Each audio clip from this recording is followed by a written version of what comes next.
Di Jepang kalau ada skandal dikit saja, misalnya anak buahnya korupsi, maka pimpinan dengan terhormat mengundurkan diri. Saking malunya dia kalau anak buahnya korupsi. Tapi berbeda dengan negeri kita yang katanya mayoritas muslim dan beragama. Pada kenyataannya korupsi sudah menjadi budaya. Para pejabat di negeri ini hanya beruntung saja jika tidak ditangkap KPK.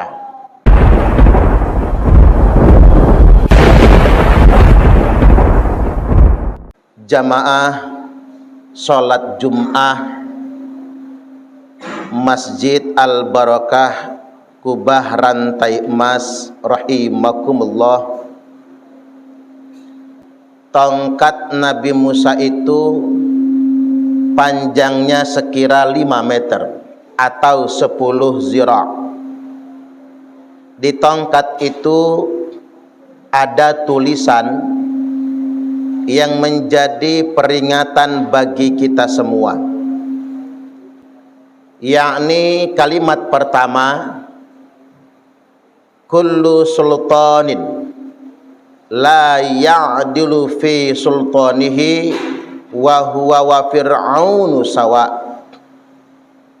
Setiap penguasa, pemerintah yang tidak adil dengan pemerintahannya dalam menyelenggarakan pemerintahannya, maka dia dan Fir'aun sama saja. Wa kullu alimin la ya'malu bi'ilmihi wa huwa wa iblisu sawa. Dan setiap orang alim, ulama, profesor, pakar atau orang yang berilmu yang tidak mengamalkan ilmunya, maka dia dengan iblis sama. Wa kullu ghaniyin la yantafi'u bimalihi wa huwa wa qaruna sawa. Dan setiap orang kaya yang hartanya tidak bermanfaat untuk kebaikan, maka dirinya dengan Qarun sama saja. Wa kullu faqirin la yasbiru ana fakrihi wa huwa wal kalbu sawa.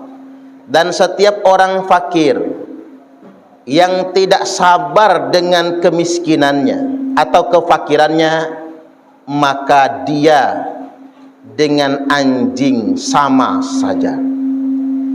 4 kalimat ini jadi bahan introspeksi bagi kita semua. Yang pertama, tiap pejabat atau penguasa yang zalim, yang korupsi, yang menipu rakyat, yang mengeksploitasi kekayaan alam hanya demi kepentingan diri dan kelompoknya saja, maka dirinya dengan Fir'aun sama saja. Amat berbeda birokrasi yang koruptif dengan birokrasi yang berintegritas. Di Jepang, masyarakat Jepang itu rata-rata adalah agama penyembah matahari. Jadi tidak sebagaimana agama samawi seperti kita. Tapi di sana lingkungan birokrasinya sangat berintegritas. Sehingganya kalau ada skandal dikit saja, misalnya anak buahnya korupsi, maka pimpinan dengan terhormat mengundurkan diri. Saking malunya dia kalau anak buahnya korupsi. Tapi berbeda dengan negeri kita yang katanya mayoritas muslim dan beragama. Pada kenyataannya korupsi sudah menjadi budaya. Para pejabat di negeri ini hanya beruntung saja jika tidak ditangkap KPK atau tidak diperiksa oleh jaksa. Karena memang birokrasi kita membudayakan korupsi.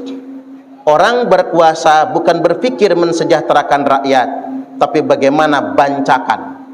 Mereka makan bersama dan memperkaya diri dengan uang rakyat. Yang berikutnya ulama, kiai, orang-orang berilmu, profesor, tuan guru, pakar, yang menggunakan ilmunya untuk menyembunyikan kebenaran. Bahkan kepintarannya digunakan untuk memanipulasi orang awam. Maka wahwa wa iblisu sawa, maka dia dengan iblis sama saja. Itulah mengapa predikat keulamaan, predikat kepakaran, profesor, guru, ustadz dan lain sebagainya, semua pasti akan dimintai pertanggungjawaban. Dan setiap orang kaya yang hartanya cuma untuk flexing, hanya untuk pamer saja, dan dia enggan berbagi, maka dia dengan korun sama saja.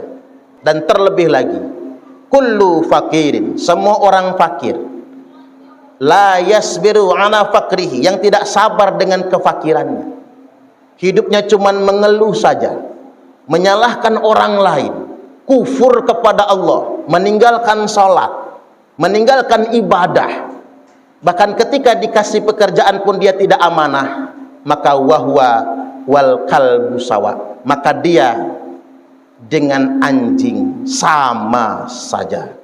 Kesimpulannya jamaah Jum'ah, 4 kalimat ini memang terdengar sangat pedas di telinga kita, tapi jadikanlah ini cambuk bagi setiap diri kita, termasuk diri khotib sendiri, sehingganya kita semua menjadikan 4 kalimat di tongkat Nabi Musa ini sebagai bahan evaluasi di tahun baru 1447 Hijriah ini.